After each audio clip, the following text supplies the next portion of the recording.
San Quentin State Prison, California, June 3, 1955, 11:28. A.M. A woman with red hair is being tied into a chair inside a room where people are killed with poison gas. Her name is Barbara Graham, and the newspapers call her Bloody Babs. She asks for something to cover her eyes. She doesn't want to see the people watching her die. The man who will kill her tells her to breathe in deeply when the poison gas starts. He says it will make dying easier. Barbara answers back, "How the hell would you know?" Then she says her last words. Good people are always so sure they're right. Barbara is about to become the third woman ever killed by the state in California. She was found guilty of beating a 64-year-old widow to death during a robbery. But 70 years later, a famous lawyer would find out something shocking. Barbara's trial was a lie. The question is, did California kill a murderer, or did they kill an innocent woman? Before we begin, please like this video, share it, and subscribe to this channel. Your support means everything to us. Remember, this is the final sentence. Stay with us. Barbara Elaine Ford was born on June 26, 1923, in Oakland, California. Her mother, Hortense Ford, was a teenage prostitute. Barbara never knew who her father was. 2 years later, in 1925, Hortense had another daughter without being married, Claire Elizabeth. The two girls grew up knowing their mother sold her body to survive. In 1929, Hortense finally married a man named Joseph Wood Sr. Barbara, her mother, and her sister all took the Wood last name. For a short time, it seemed like they might have a normal family. But Joseph Wood Sr. died in January 1930, just months after the wedding. He never even met his son, who was born 2 months after his death. Barbara's childhood was about to get much worse. When Barbara was just 2 years old, her mother was arrested and sent to a school for troubled girls. Barbara was placed in foster care with strangers. She later said she was beaten and treated badly in those homes. She had no one to protect her. When Hortense got out at age 21, Barbara thought she could finally go home to her mother, but Hortense refused to take her. She didn't want Barbara. So, Barbara was raised by strangers and distant relatives who didn't really want her either. She was smart, but no one cared about her education. She grew up feeling unwanted and alone. As a teenager, Barbara was arrested for being homeless with no money. She was sent to Ventura State School for Girls, the exact same reform school where her mother had been. History was repeating itself. Barbara was released in 1939 at age 16. She was determined to make a different life for herself. In 1940, she married Harry Kielhaumer, a U.S. Coast Guardsman.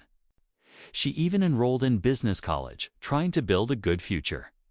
She had 2 sons with Harry. For a moment, it looked like Barbara might escape her mother's path. But by 1942, the marriage was over. Harry divorced her and was given custody of both children. Barbara lost her sons just like she'd lost everything else in her life. Over the next several years, she married 2 more times. Both marriages failed. With nowhere else to turn, Barbara followed her mother's footsteps into prostitution. During World War II, Barbara worked as what was called a seagull, a prostitute who worked near naval bases. She moved between the Oakland Army Base, Oakland Naval Supply Depot, and Alameda Naval Air Station. She traveled to Long Beach and San Diego, following the sailors and soldiers. She was arrested many times on prostitution charges in these cities and in San Pedro. By age 22, Barbara was a beautiful redhead with undeniable sex appeal. She moved to San Francisco and worked for Sally Stanford, one of the most famous madams in the city. Barbara was making money, but she was sinking deeper into a criminal world. She got involved in gambling, then illegal drugs. Her friends were ex-convicts and career criminals. The more time she spent in this world, the harder it became to leave. Then Barbara made a decision that would haunt her for the rest of her life: Two petty criminals needed an alibi. Barbara agreed to lie for them in court. She was caught and found guilty of lying under oath. The sentence was 5 years at California Women's State Prison in Tehachapi. That lying conviction would later destroy any chance she had of being believed in court. After prison, Barbara tried to start over again. She moved to Reno, Nevada, then to Tonopah. She worked in a hospital and as a waitress, trying to live an honest life. But it didn't last. Barbara took a bus to Los Angeles, got a room on Hollywood Boulevard, and returned to prostitution. In 1953, she married Henry Graham, a bartender at one of the bars she visited often. With him, she had a third child, a son named Tommy. Henry Graham was addicted to illegal drugs. He was a low-level criminal with dangerous friends. And through Henry, Barbara was about to meet the men who would lead her straight to the gas chamber. Through her husband, Henry Graham, Barbara met two men who would change her life forever: Jack Santo and Emmett Perkins. Everyone called Perkins the Weasel. Both men had serious criminal records and connections to dangerous people. Barbara started having an affair with Perkins, and Perkins had a plan to get rich quick. He told Barbara about a 64-year-old widow named Mabel Monahan who lived in Burbank. Mabel was a retired vaudeville performer who used to work the famous Keith Albee theater circuit. But what made her interesting to criminals was her ex-in-law. His name was Luther Bashir. He was 74 years old and worth millions. Shearer owned gambling clubs in Palm Springs and casinos in Las Vegas. Everyone knew he had deep ties to crime gangs. 2 years earlier, Mabel's daughter Iris had divorced Shearer and got the Burbank house in the divorce settlement. Then, Iris remarried and moved to New York, leaving her mother, Mabel, living alone in the house. But here's what caught the attention of every criminal in Los Angeles. Mabel and Shearer stayed close friends even after the divorce. They talked regularly. He trusted her completely. A rumor spread through the bars and criminal circles. Shearer had left $100,000 in cash hidden in a safe at Mabel's house. He trusted her to keep it safe for him. The rumor was completely false, but it was about to get Mabel Monahan killed. On March 8, 1953, Barbara had dinner in the San Fernando Valley with Perkins, Santo, and two other men, John True and Baxter Shorter. Shorter was a safecracker brought in to open Shearer's safe. At first, Shorter didn't want Barbara involved. He said she was a dame and would mess things up.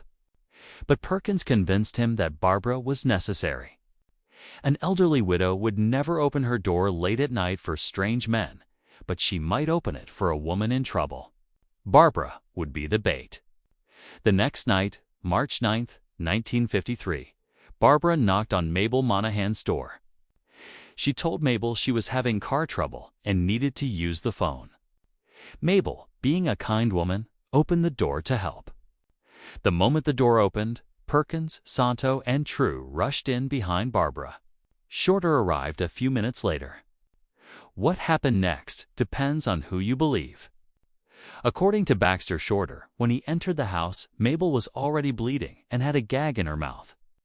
The gang was tearing the house apart, searching desperately for the safe. John True told a different story. He said Barbara handed a gun to Perkins and told him, "Knock her out." He claimed Barbara viciously beat the elderly woman. Shorter said he threw Perkins to the floor and convinced True to remove the gag because Mabel couldn't breathe properly. But True's testimony painted Barbara as the attacker, the one who hurt Mabel Monahan.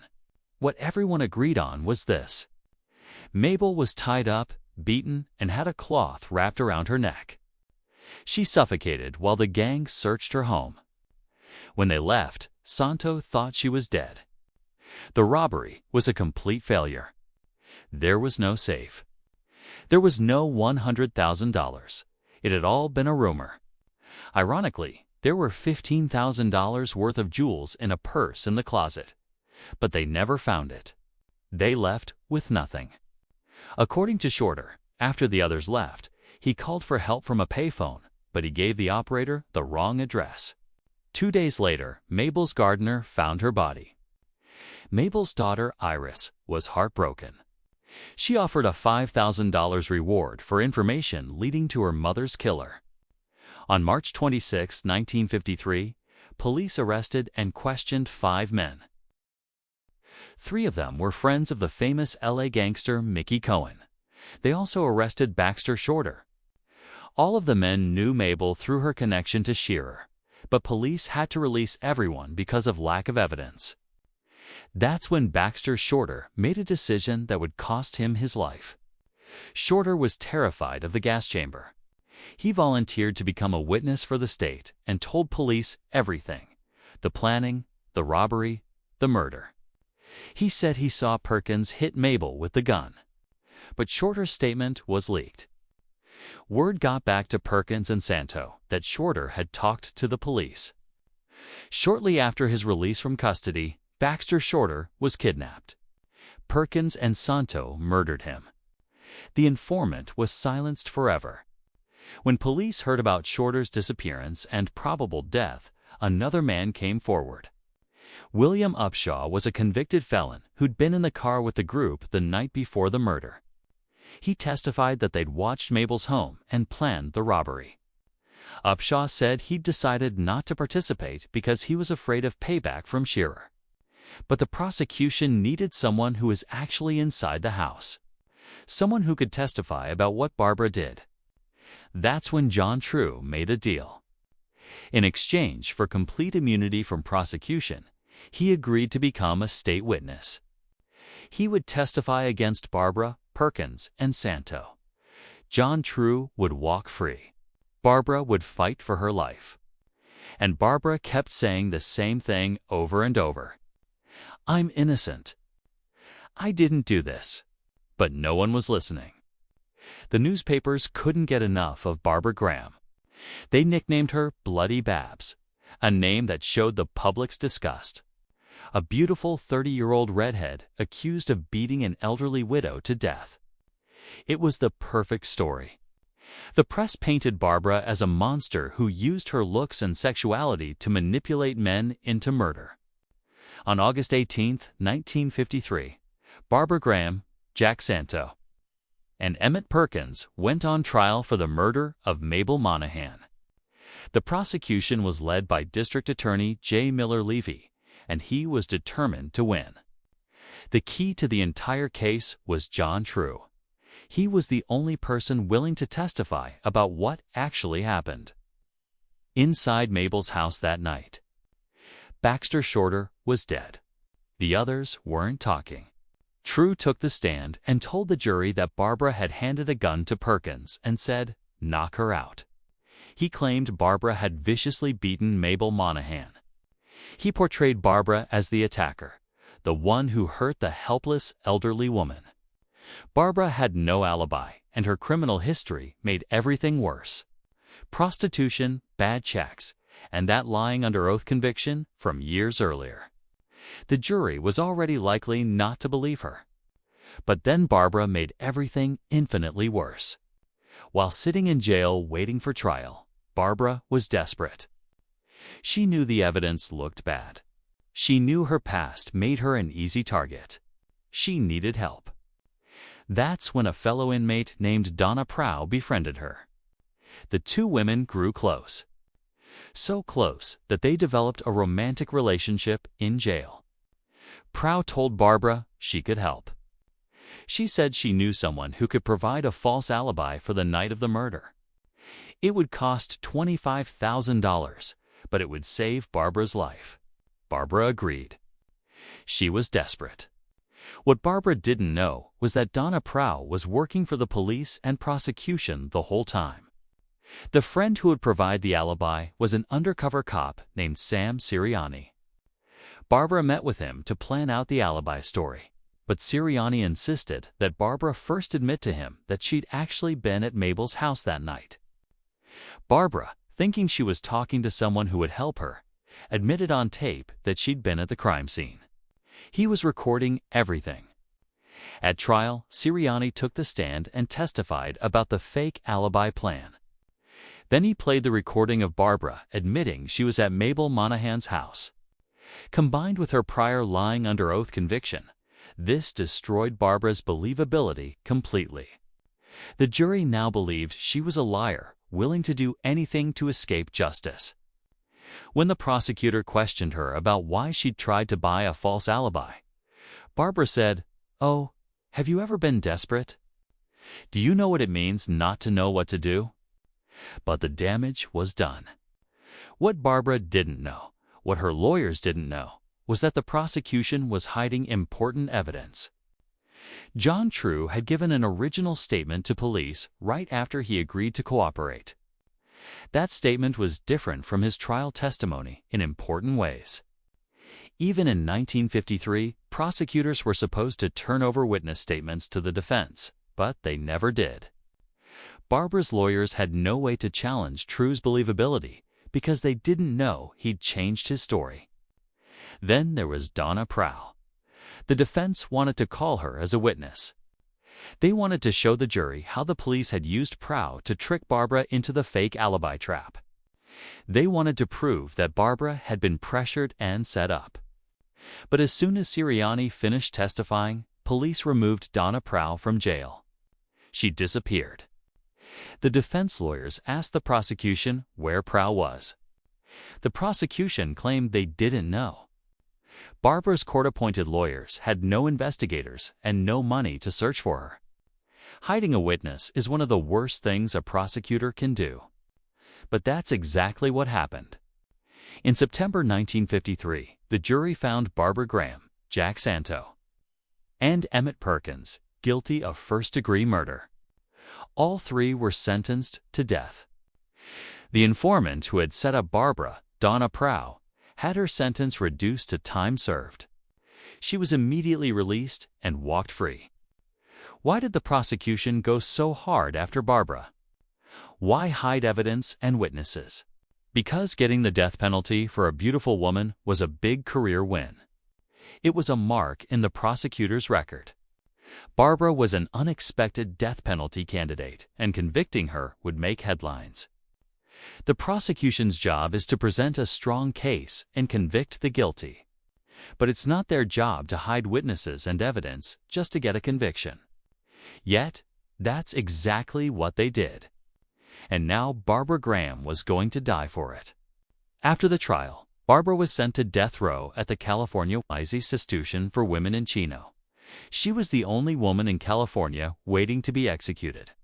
Her lawyers immediately began the automatic appeals process. Barbara argued that her trial had been unfair. She challenged the believability of John True's testimony. She raised issues about how the police had trapped her with the fake alibi plan. But every appeal failed. The courts upheld her conviction and death sentence. Barbara was running out of time. What Barbara didn't know, what no one would know for 70 years, was that the evidence that could have saved her life was sitting in a file somewhere, hidden from view. John True's original statement to police still existed, and it was different from his trial testimony in important ways. In his original statement, True never said Barbara beat Mabel Monahan. His story of who did what inside that house was completely different from what he told the jury.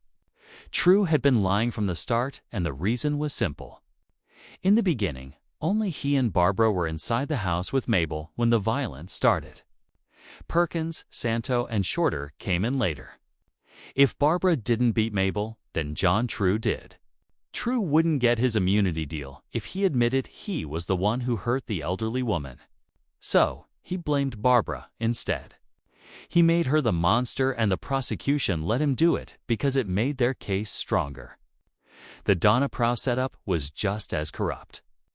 Police and prosecution had worked together to use Prow as an informant. Prow developed a romantic relationship with Barbara in jail, then pushed her toward the fake alibi plan. Barbara went along because she was desperate and scared. Then, after the trap was sprung, the prosecution hid Prow so the defense couldn't call her to testify. The jury never learned the full truth about how Barbara had been tricked. If the defense had seen True's original statement, They could have destroyed his believability on the witness stand. If they could have called Donna Prow, they could have shown the jury how the police tricked Barbara. If the jury had known Barbara was pressured into the fake alibi, it would have softened the impact. If they'd known True was lying about who beat Mabel, they might not have voted for death. Looking at all the evidence, Barbara was probably there the night of the murder. She probably did perform her role as the bait to get Mabel to open the door. But she probably didn't hit or beat Mabel Monahan with a gun. She probably didn't attack the victim at all. Under the law, Barbara was guilty of felony murder. When someone dies during a crime, like robbery, everyone involved can be charged with murder. But she wasn't the vicious attacker the prosecution portrayed. Jack Santo and Emmett Perkins were also sentenced to death. They had actually entered the house and participated in the violence. One of them, probably Perkins, based on Baxter Shorter's account, likely beat Mabel. All three would die together. On June 2, 1955, Barbara was transferred from Chino to San Quentin State Prison. Her execution was scheduled for the next day. It was the final night of her life. She was 31 years old. June 3, 1955, started with Barbara preparing to die at 10 a.m. But then Governor Goodwin J. Knight granted a delay until 10:45 a.m. Barbara waited, hoping it might be a pardon. At 10:43 a.m., just 2 minutes before the new deadline, the governor granted another delay until 11:30 a.m. Barbara was furious. "Why do they torture me?" she said. "I was ready to go at 10 o'clock. The delays were mental torture. Each time she thought it might be a pardon, a second chance, a chance to live. Then she'd learn the execution was still happening, just delayed." Barbara spent her final hours in a cell, alone with her thoughts. There's no record of family visits. She was alone, thinking about the life that had led her to this moment. From an abandoned child to reform school, to prostitution, to death row, 31 years of struggle ending in a gas chamber. No governor's pardon came. No court stepped in. No new evidence was presented. Her appeals were used up. Time had run out. At 11:28 a.m., the guards came for Barbara 2 minutes before the final deadline. She would die with Santo and Perkins. All three killed on the same day for the same crime. Barbara Graham's time was up. Barbara was tied into a chair inside the gas chamber. Witnesses watched through the glass. The press was there to record everything. Then Barbara made an unusual request.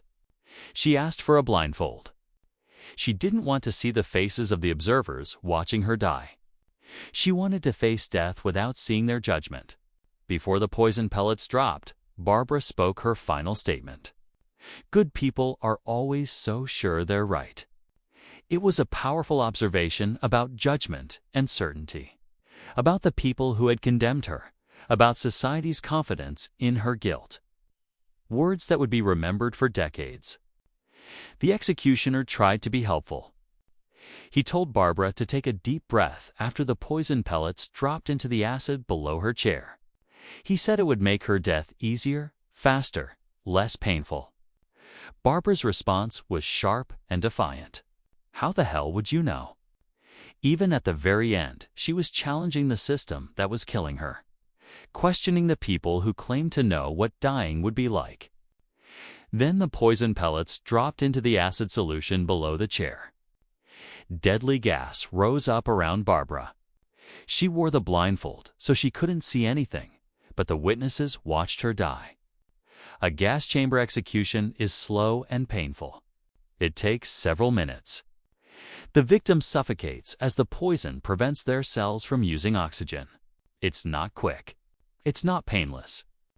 Barbara Graham was pronounced dead on June 3, 1955 at San Quentin State Prison gas chamber. She was 31 years old. Jack Santo was executed the same day. Emmett Perkins was executed the same day. All three died for the murder of Mabel Monahan, a robbery that got them nothing for a safe that never existed. For $100,000, that was just a rumor. Barbara was the third woman executed in California's history. Only one more woman would be executed after her in California. It's rare for women to receive the death penalty, even rarer for the execution to be carried out. Barbara's case would become one of the most controversial in California history. Her body was removed from the gas chamber and buried in Mount Olivet Cemetery in San Rafael, California. Santo and Perkins were also buried. Mabel Monahan's family felt justice had been served, but questions about the fairness of Barbara's trial would continue for 70 years. Barbara's death would inspire movies, books, and investigations. Her last words would be quoted for generations.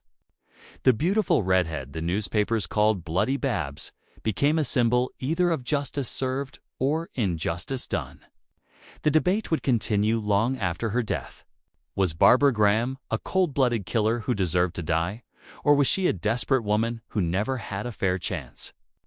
The answer would finally come 70 years later when someone decided to look at the evidence the jury never saw. Barbara Graham's execution made national headlines across America. Bloody Babs was dead, the third woman ever executed in California. The beautiful 30-year-old redhead's death shocked many people. Some celebrated, believing justice had been served for an elderly victim. Others questioned whether Barbara really deserved the death penalty. But 3 years later, everything changed. In 1958, a film called I Want to Live was released. It was based on letters Barbara had written to a journalist while on death row. The movie showed Barbara as possibly innocent. It suggested she had been framed by corrupt police and prosecutors. The film was a fictionalized version of events told from Barbara's perspective, and it made people see her differently. Actress Susan Hayward played Barbara Graham and won the Academy Award for Best Actress. Her powerful performance brought sympathy to Barbara's story. It made audiences question whether Barbara had really been guilty. The film became powerful propaganda against the death penalty. But not everyone was impressed. Reporter Gene Blake had covered the trial for the Los Angeles Daily Mirror. He dismissed the movie as a dramatic and eloquent piece of propaganda for the abolition of the death penalty. He said it wasn't the truth. In 1983, a TV movie remake was made with actress Lindsay Wagner playing Barbara. New generations discovered her story and debated whether she'd been guilty or innocent. Then, in 2024, nearly 70 years after Barbara's execution, someone finally uncovered the truth. Marcia Clark, the former prosecutor famous for the O.J. Simpson trial, decided to re-examine Barbara Graham's case. She obtained the complete trial transcripts from state archives. She found Walter Wanger's production files, which contained original police statements. And there it was, John True's original statement to police, the statement that had never been given to Barbara's defense lawyers. Clark published her findings in a book called Trial by Ambush. In December 2024, her conclusions were damning. The trial had been fundamentally unfair. The prosecution had hidden important evidence. John True's original statement was different from his trial testimony. True had been lying about Barbara beating Mabel. The Donna Prow setup was entrapment. The prosecution had hidden Prow to prevent her from testifying. Barbara's defense lawyers had no resources to investigate or find the hidden witnesses. Marcia Clark believes Barbara was present at the crime scene. She believes Barbara was the bait used to get Mabel to open the door. But Clark does not believe Barbara pistol-whipped Mabel Monahan. She does not believe Barbara attacked the victim at all. John True blamed Barbara to save himself. And if the jury had known the truth, they would not have voted for the death penalty. So, was Barbara Graham's execution wrongful? She did participate in the robbery that led to murder. Under the law, she was guilty of felony murder. But did she deserve to die? Should she have been executed while the actual attacker, John True, walked free with immunity? Barbara's case also raises questions about gender and the death penalty. Why are so few women executed? Barbara's beauty made her case more sensational. Her history of prostitution and affairs was used against her. The nickname Bloody Babs reflected gendered judgment. Would a male defendant with the same role have been executed? For the prosecutor, getting the death penalty for a beautiful woman was a big get, a career advancement opportunity. The public wanted someone to pay for the elderly widow's death. Barbara was an easy target. She had a criminal history, no resources, and no believability. California continued executing people after Barbara. Over the decades, debate over the death penalty grew. People raised questions about fairness, racial bias, and wrongful convictions. Barbara's case was cited as an example of possible injustice. 70 years later, Barbara Graham's execution remains controversial. She's a symbol either of justice or injustice, depending on your perspective. Her last words still echo. Good people are always so sure they're right. Those words challenge our certainty about guilt and punishment. They make us question whether we really know the truth. Barbara Graham's case is a study in how misconduct can lead to execution, and it forces us to ask how many others died the same way. Before we close Barbara Graham's story, we need to remember the victim. Mabel Monahan was a 64-year-old widow and retired vaudeville performer. She was tied up, beaten, and suffocated in her own home. She was targeted because of a false rumor about mob money hidden in a safe. She died terrified and in pain. Her daughter Iris lost her mother to senseless violence. So, here's the question. Should Barbara Graham have been executed? She participated in the crime, but she didn't beat the victim. John True got immunity, despite likely being the actual attacker. Is that justice? Marcia Clark's conclusion is clear. If the jury had known the truth, they would not have voted for death. The human cost of this case is staggering. Mabel Monahan was murdered. Barbara Graham was executed. Baxter Shorter was murdered by his co-defendants. Barbara's 3 children grew up without a mother. Santo and Perkins were also executed. Multiple families were destroyed, all for rumored money that didn't exist. This case leaves us with lasting questions. How many other cases involved hidden evidence? How many executions were based on lies? Can we trust a system that allowed this to happen? Barbara's last words haunt us. Good people are always so sure they're right. Are we sure? Should we be? Barbara Graham's case shows us the danger of certainty. The prosecution's job is justice, not convictions at any cost.